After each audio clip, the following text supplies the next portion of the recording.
Masyarakat Kabupaten Buleleng pasti sangat mengenal Dr. Ketut Putra Sedane atau yang akrab disapa Dr. Caput.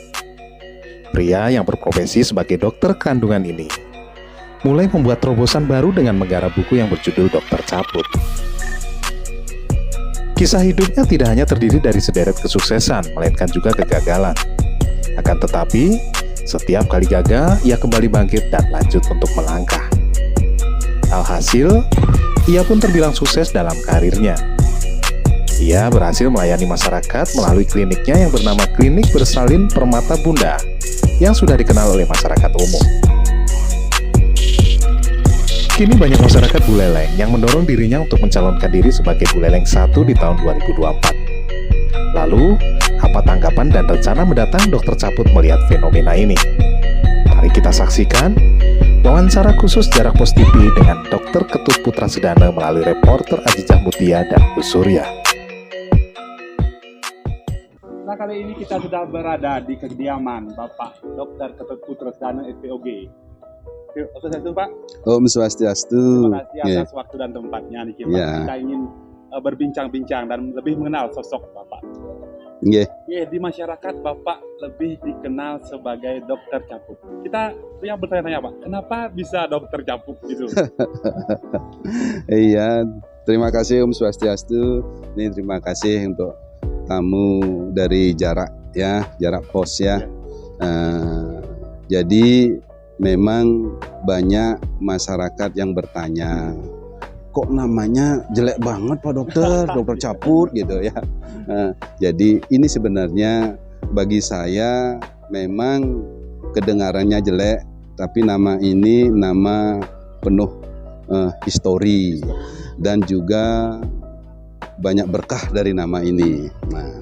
Dan untuk diketahui nama Caput ini sebenarnya ini berasal dari waktu kecil. Waktu kecil di SD saya memang jualan es kaput. Es kaput sehingga sering dipanggil Caput ya.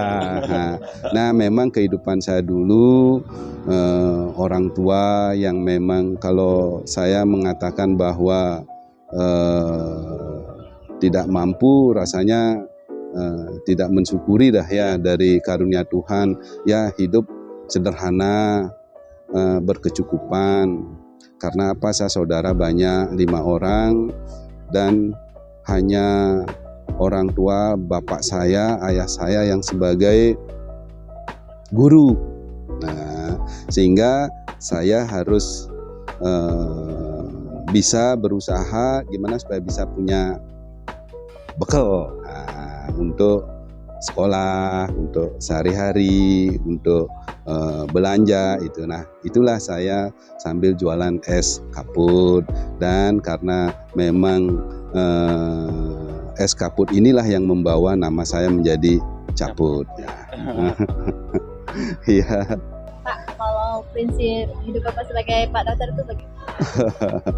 Kalau prinsip hidup saya sederhana sekali adalah, jadi menjalani hidup ya seperti air aja, air mengalir. Jalanilah hidup seperti air mengalir. Terima semua apa adanya, maka disitulah kuncinya akan kita dapatkan yang namanya baik-baik saja. Itu sederhana sekali. Nah, sampai seperti ini, sampai aliran air saat ini yang menjadikan saya seperti itu suatu hal yang luar biasa, sangat saya syukuri. Dan sedikit pun juga saya tidak pernah memiliki cita-cita jangankan menjadi dokter spesialis, jadi dokter aja rasanya tidak mungkin. Kenapa? Saya harus tahu diri bahwa saya ini dari keluarga yang tanda petik sederhana, ya tidak mampu. Tetapi dengan proses perjalanan inilah saya melihat, oh inilah air mengalir. Yang menerima apa adanya ternyata sampai sekarang, sampai di sini, dan nilai syukur yang tak terhingga. Ya, itu yang memang saya berikan juga ke anak-anak saya, ke teman-teman. Jalanilah hidup seperti air mengalir. Ya. Ya, baik. Pak, kan pendidikan terakhir Bapak kan dokter. Apa yang membuat Bapak ingin sekali dokter itu gimana? Ya, memang semuanya ada sejarahnya ya, kejadian begini. Dulu sebenarnya cita-cita saya bukan dokter. Cita-cita saya kepingin deh menjadi insinyur dulu sebenarnya. Sangat jauh ya Pak. Jauh sekali, makanya ketika di SMA saya ngambil justru jurusan fisika, bukan biologi, jurusan fisika. Dan pada saat saya ujian pertama untuk mencari insinyur, ternyata saya gagal. Saya tidak keterima dan 1 tahun saya pakai untuk belajar dan mengunjungi teman-teman.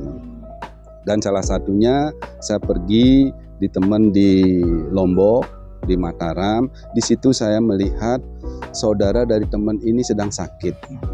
Saya terenyuh melihat kondisi saudara teman saya itu. Di dalam hati, kalau saya menjadi dokter mungkin saya akan bisa menangani saudaranya ini. Nah disitulah cikal bakalnya saya berubah, kepingin menjadi dokter, dan saya ikut tes untuk di kedokteran di Fakultas Kedokteran Udayana, ternyata keterima. Ini Pak ya, setiap orang punya suatu figur yang dipakai contoh, ada panutan. Oh iya, kalau Bapak siapa pahlawan? Kita ambil pahlawan lah. Nah, Indonesia ya. oh iya, jadi pahlawan ya, pahlawan tentunya orang yang sudah tidak ada ya, yang meninggal ya. Memang sosok figur-figur yang saya betul-betul saya lihat, yang juga memberikan motivasi, menginspirasi saya. Yang pertama tentunya adalah orang tua saya, bapak saya dan ibu saya, terutama bapak saya yang banyak menginspirasi. Yang kedua adalah bapak kita Bung Karno. Yang ketiga adalah Pak Harto. Yang keempat adalah yang saya ginikan adalah Jenderal Sudirman. Dan juga yang menginspirasi juga ya menjadi figur saya adalah Ki Hajar Dewantara. Yang pertama, kenapa bapak saya selalu memberikan sebuah filosofi hidup. Itulah yang bisa saya selalu pakai pegangan. Salah satunya adalah yang sampai sekarang saya didoktrin betul-betul sama orang tua saya. Dia memberikan proses membesarkan saya, memberikan cinta kasih ya, tidak memanjakan. Salah satu yang dia sampaikan sampai saat ini saya selalu ingat. Saya dipanggil di rumah Ketut, karena saya Ketut, putra sedana anak keempat. Tut, ingat, hanya dengan belajar kamu bisa merubah nasib.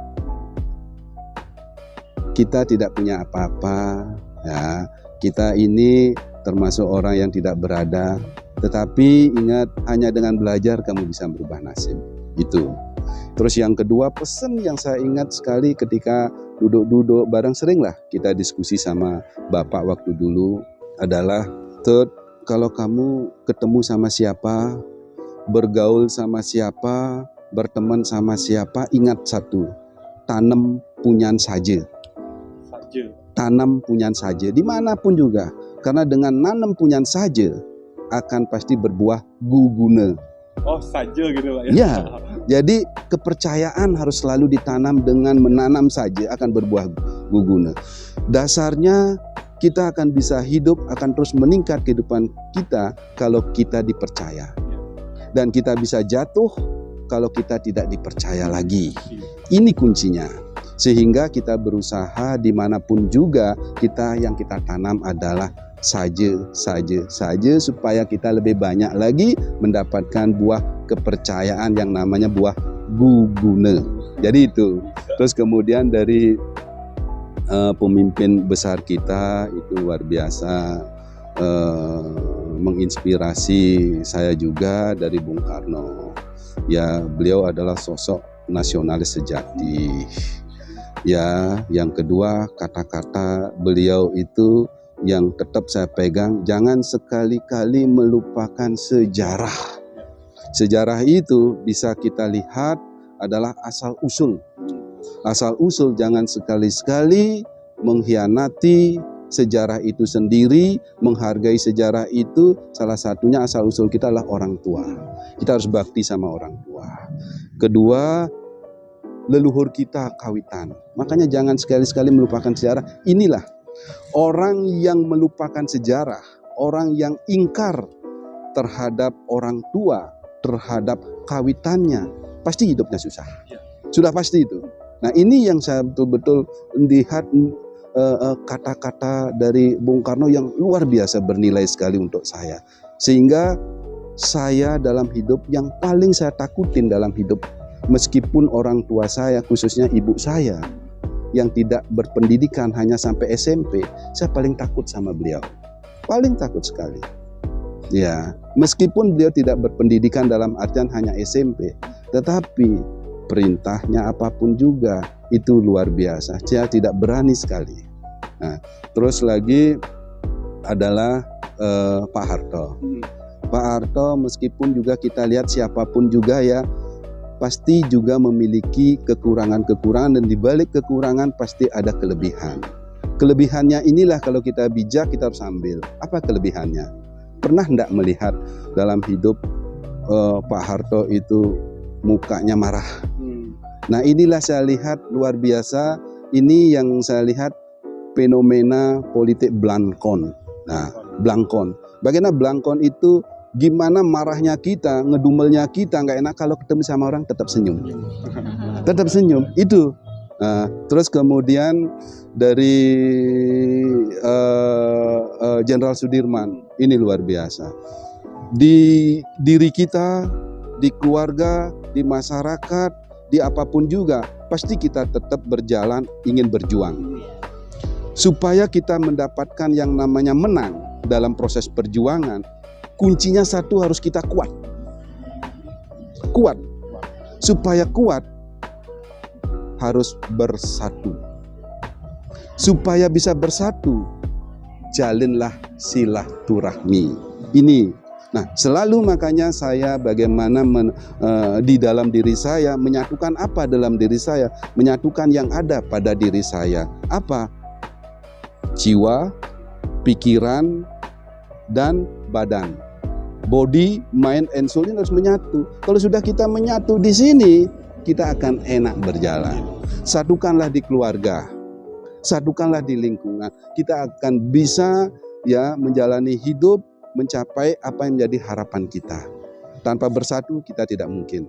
Ya, dan ini implementasi secara besar pun juga secara nasional bisa kita aplikasikan. Terus kemudian dari Ki Hajar Dewantoro ini luar biasa sekali.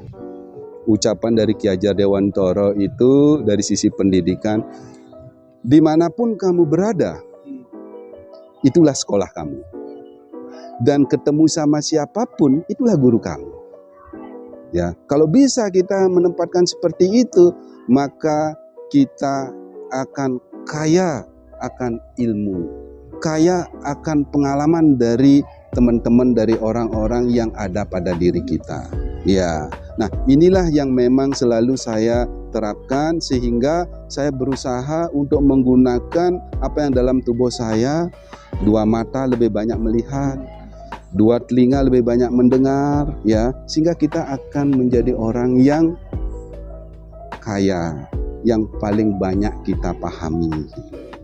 Nah, dari apa namanya Pak tadi, quote-nya Pak Soekarno, ya, jangan melupakan sejarah. Ya. Dari itulah timbul membuat buku ini Bang.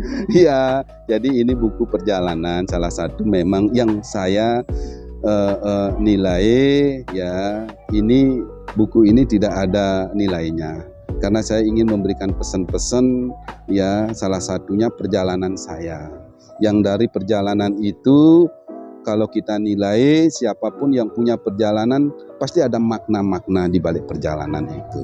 Dan ini saya ingin saya wariskan kepada siapa? Kepada anak-anak saya, kepada keluarga saya, dan kalau untuk masyarakat ini bermanfaat, ya alangkah baiknya.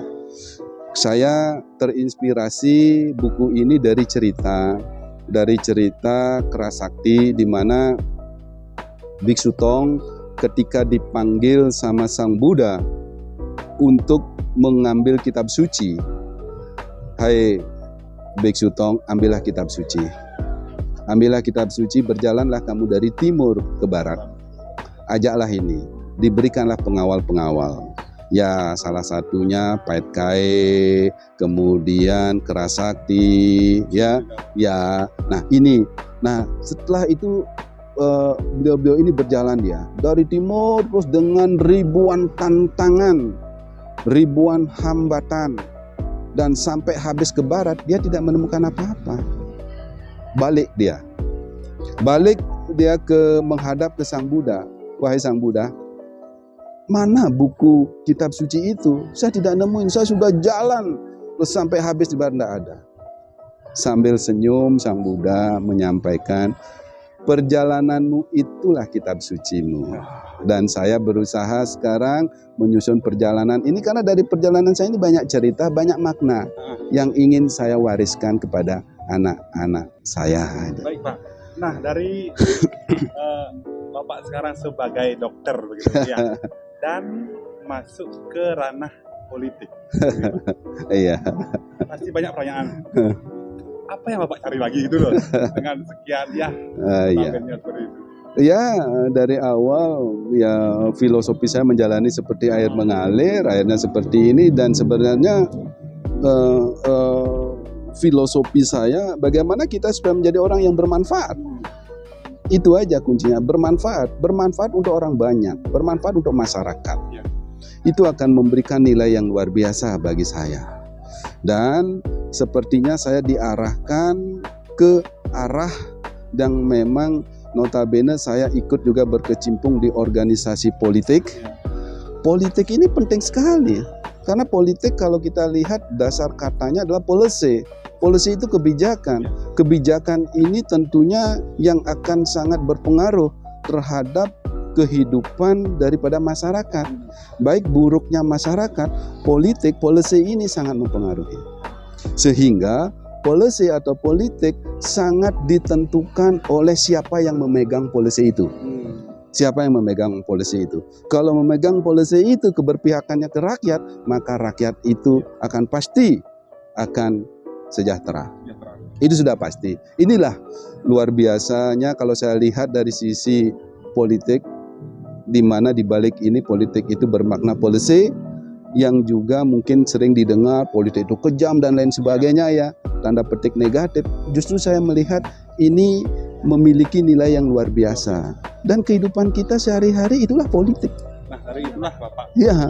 Ya, jadi ya berkecimpung di situ itu adalah memang kehidupan kita ini adalah kehidupan politik. Dan sebagai dokter yang saya memang berkecimpung dengan masyarakat, dan di dasar daripada masyarakat ini adalah sosial, dan dokter ini latar belakangnya adalah berkegiatan sosial, membantu masyarakat. Ya, saya memang senangnya, sukanya ya seperti itu. Ya. Jadi Pak, kalau menurut Bapak pemimpin yang baik itu seperti apa? Iya, kalau saya melihat pemimpin, ya pemimpin itu adalah pertama dia mampu memimpin dirinya sendiri, ya. Yang kedua, bagaimana dia bisa memimpin keluarganya. Yang ketiga, bagaimana dia di lingkungannya. Jadi sederhana sekali pemimpin. Pemimpin bagi saya dokter yang berkecimpung dengan manusia, ya bagaimana manusia itu. Di manusia ini ada kepala, di dalam kepala ini ada 2 mata, 2 telinga, 2 hidung, 1 mulut, dan 4 alat gerak. 2 tangan dan 2 kaki. Apa maknanya? Inilah pemimpin. Pemimpin yang baik adalah pemimpin yang lebih banyak melihat, lebih banyak mendengarkan, lebih banyak merasakan, dan lebih banyak lagi memberikan contoh. Sedikit bicara. Kalau sudah seperti itu, ini baru pemimpin yang memang diharapkan oleh masyarakat. Gitu. Ya. Baik Pak, terkait polling kemarin jarak pos membuat polling, siapa yang pantas memimpin di Singaraja ini tahun 2024 mendatang ya. Dan Bapak berperingkat ke atas, gitu Pak. Iya. Ya, bagaimana Bapak menyikapi itu? Kalau saya seperti air mengalir. Air mengalir, kadang-kadang kita pun juga ketemu sama hal yang tidak mengenakan. Ya tetap harus mengalir. Ketika kita ketemu sama yang enak, ya tetap mengalir, menerima. Jadi sebelumnya ya saya ucapkan berterima kasih dari pecinta jarak pos media ya yang sudah mempercayakan yaitu. Nah itulah masyarakat. Masyarakat kembali lagi untuk pemimpin adalah sebenarnya yang memantaskan itu adalah ya masyarakat yang akan memakai itu.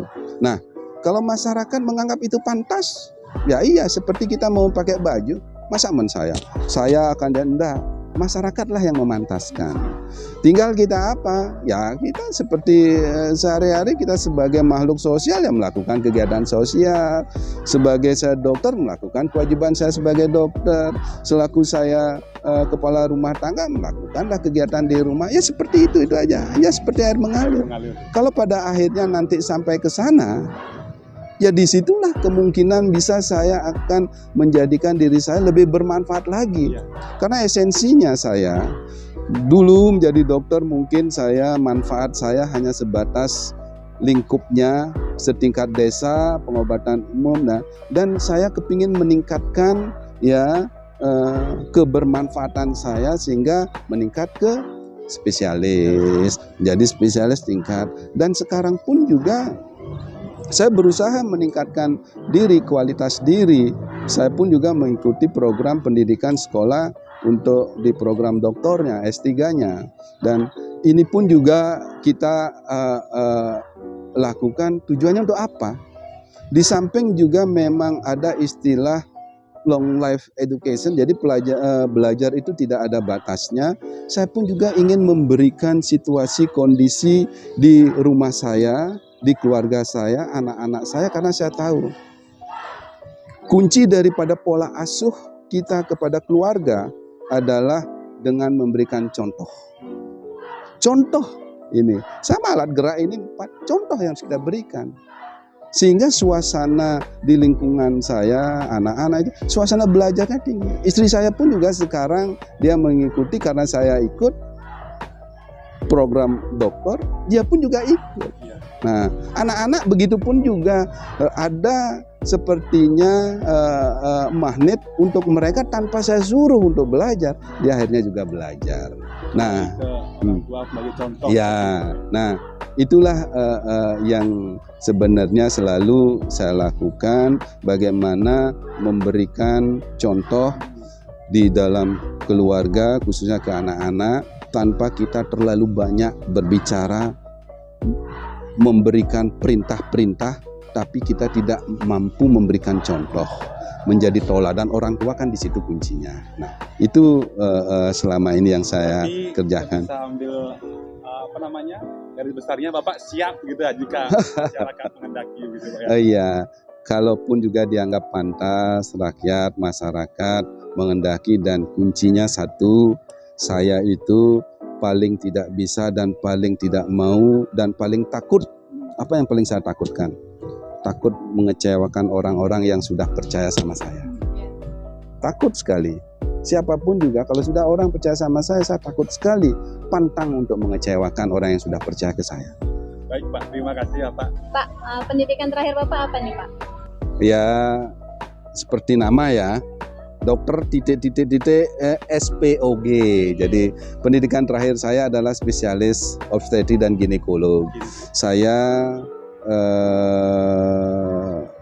mendapatkan SPOG spesialis ini di Fakultas Kedokteran Universitas Udayana. Dan ini pun juga memiliki cerita yang unik. Kenapa sih saya kok ngambil spesialis kandungan? Ya, ini sebenarnya cerita yang ya boleh dikatakan yang mengharukan. Ketika saya tugas menjadi dokter umum di desa, ya jadi dokter PTT di desa Bebetin, Kecamatan Sawan. Waktu itu saya tugas di Puskesmas Sawan 2. Ada pasien pasien ibu-ibu yang memang saat itu saya sebagai dokter umum keguguran. Dengan ilmu dokter umum saya berusaha mengatasi, dan sebenarnya saat itu saya sarankan untuk ibu itu untuk ke rumah sakit. Tapi dia tetap tidak mau. Dia kepingin dirawat dan di rumah, dan dia sudah menyatakan tidak masalah, tidak apa-apa. Saya kasih obat. Ternyata memang terkejut sekali berita yang saya dapatkan keesokannya, ibu itu meninggal. Di situ di hati saya, di dalam hati saya, tekad saya, kalau saya menjadi dokter spesialis, rasanya tidak akan ada orang-orang yang sia-sia seperti ini. Disitulah saya bertekad untuk nabung, untuk ngumpulin uang untuk bisa sekolah. Karena memang kita sekolah memang mandiri. Di situ tekad saya untuk sekolah, dan akhirnya menjadilah spesialis, kembali spesialis kandungan, kembali saya ke Singaraja. Jadi itu. Ya. Saya dengar-dengar nih Bapak ngambil S3-nya nih Pak. Oh iya, jadi memang seperti kita tahu konsep belajar itu, prinsip belajar adalah long life education. Masuk ke ranah pribadi Bapak. Nah Bapak mempunyai putra-putri ada berapa Pak? Ya, saya punya 1 istri dan 3 anak, anak laki-laki semua. Semua laki-laki? Ya, yang pertama ya kuliah di Fakultas Kedokteran di Warmadewa. Yang kedua saat ini juga kuliah di Fakultas Kedokteran di Undisa. Yang nomor 3 masih SMP kelas 3 mau nyari SMA. Ketiga-tiganya adalah laki-laki. Nah, dari pilihan pendidikan anak, apa memang kemauan mereka sendiri atau Bapak ikut andil dalam pemilihan? Kalau saya tidak pernah memaksakan sesuatu. Ya, justru anak-anak kita beda. Kalau kita paksakan, justru pasti dia akan bertentangan, tidak mau, menolak dan lain sebagainya. Justru disinilah sebenarnya proses pendidikan di keluarga, atau bagaimana kita memberikan pendidikan pengasuhan ke anak. Berikanlah contoh. Mungkin dari apa yang saya lakukan sehari-hari sebagai dokter, ada ketertarikan untuk dia menjadi dokter. Itu karena memang selama ini ketika saya melakukan tindakan operasi, kadang-kadang anak saya saja, supaya mereka tahu loh, begini loh susahnya menjadi dokter, ya, begini loh bapaknya ketika bekerja, supaya tidak orientasinya hanya di materi, tetapi prosesnya ini harus mereka tahu. Proses ini harus anak-anak itu tahu. Karena memang saya lebih menekankan bukan dari sisi hasil, tapi berproseslah. Jadi prosesnya harus dia tahu. Dan ternyata saya sudah ajak ngomong, jadi dokter itu nggak enak, susah. Saat kita kemana kita dipanggil harus siap. Saat kita tidur enak harus siap. Tapi itulah senangnya dia. Itu, oh ternyata enak Pak, gitu. Nah, itulah yang menyebabkan dia tertarik, dan tidak saya menyuruh, tidak saya mengarah, tetapi dengan perilaku contoh-contoh yang saya lakukan sehari-hari, ternyata itu terekam di pribadi anak-anak saya, sehingga dia memutuskan untuk masuk di kedokteran. Mungkin menemukan kenikmatan membantu orang lain. Ya, itu mungkin seperti itu, ya. Gimana asiknya gitu Pak ya. Ya, jadi intinya seperti itu. Kita harus memberikan contoh. Ya. Terima kasih Pak atas waktunya, kita sudah berbincang-bincang banyak sekali. Ya, terima kasih. Dan bisa saya ambil suatu hikmah dari perbincangan ini adalah apapun usaha yang kita lakukan, yang kita kejar berlandaskan dengan kepentingan umum dan masyarakat, itu pasti akan terwujud Pak ya. Ya, ada kata-kata begini, yang saya pegang kata-katanya adalah ingat bahwa kita ini bisa hidup dari apa yang kita dapatkan loh. Dan kita bisa membuat hidup dari apa yang kita berikan. Jangan takutlah untuk memberi. Dari Singaraja, saya reporter Gus Surya. Saya Ajeng, dan kameramen Andariana beserta Direktur Produksi Dewa Darmade melaporkan untuk Jarak Pos TV.